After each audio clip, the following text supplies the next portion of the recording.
Assalamualaikum warahmatullahi wabarakatuh. Perkenalkan, nama saya Muhammad Lainolodi dengan NIM 2311102444013.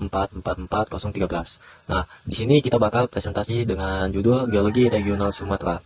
Nah, jadi ada beberapa poin. Yang pertama yaitu pendahuluan dan kerangka tektonik. Yang kedua, karakteristik geologi fisik dan struktur. Yang ketiga, aktivitas magmatik dan dinamika geologi. Yang keempat, mitigasi, kesimpulan, dan referensi.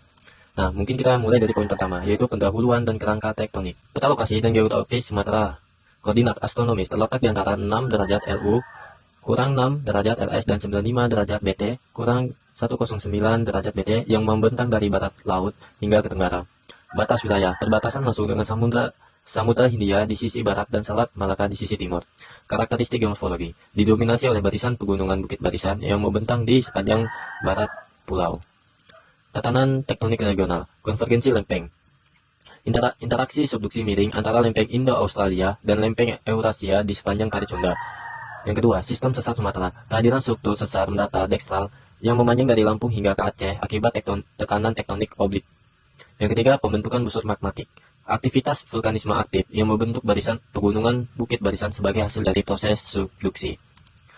Masuk poin kedua, yaitu karakteristik geologi fisik dan struktur. Fisiografi regional Sumatera.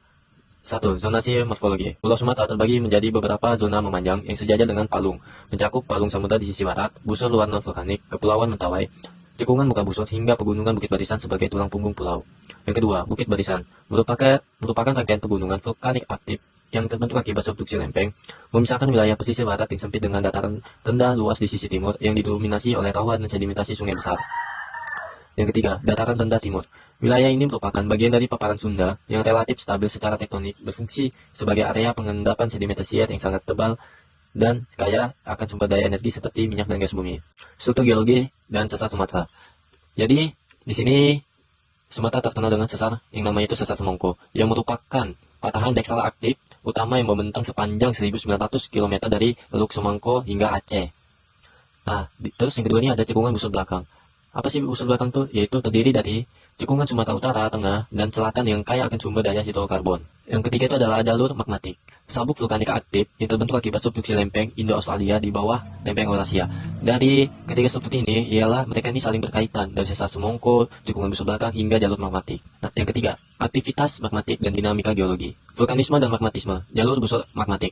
Aktivitas magmatik di Sumatera dikontrol oleh subduksi miring lempeng Indo-Australia di bawah lempeng Eurasia, menghasilkan deretan gunung api aktif yang membentang sepanjang bukit barisan dari utara ke selatan. Yang kedua, formasi kaldera raksasa. Sejarah geologi kawasan ini mencatat letusan supervulkano yang fenomenal, seperti erupsi Toba yang membentuk kaldera luas dan mempengaruhi iklim global serta meninggalkan jejak deposit piroklastik yang sangat tebal. Yang ketiga, diferensiasi magma.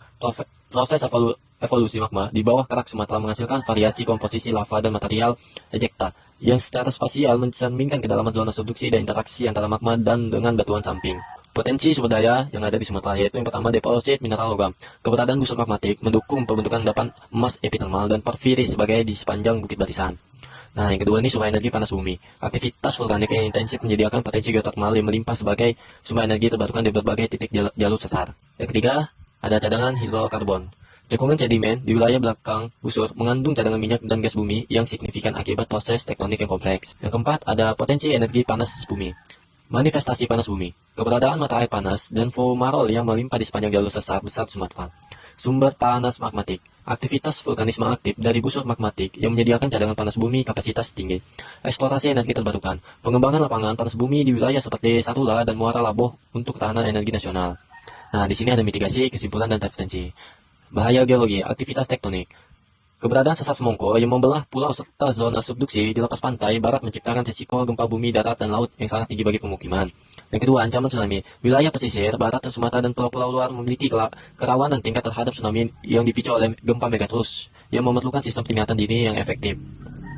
Yang ketiga itu ada vulkanisme dan longsor. Jajaran pegunungan bukit barisan yang aktif secara vulkanik meningkatkan risiko letusan gunung api serta bencana tanah longsor akibat kelerengan curam dan hujan yang tinggi.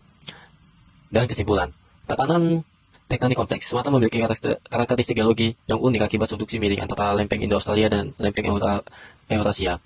Kekayaan sumber daya alam. Wilayah ini menyimpan potensi sumber daya mineral dan daya energi yang signifikan, termasuk cadangan hidrokarbon dan panas bumi yang melimpah. Ketiga, kerentanan bencana geologi. Aktivitas tektonik yang intens menyebabkan tingginya risiko gempa bumi, tsunami, dan erupsi gunung api di sepanjang busur magmatik. Referensi dan daftar pustaka. Publikasi ilmiah mengacu pada jurnal geologi yang terakreditasi mengenai tektonik lempeng dan struktur geologi Pulau Sumatera. Data geologi menggunakan data resmi dari Pusat Survei Geologi dan Pemetaan Stratigrafi dan Persebaran Formasi Batuan. Laporan teknis memanfaatkan dokumen mitigasi bencana dari instansi terkait mengenai zona kerentanan seismik dan vulkanik. Dan mungkin sekian presentasi dari saya. Assalamualaikum warahmatullahi wabarakatuh.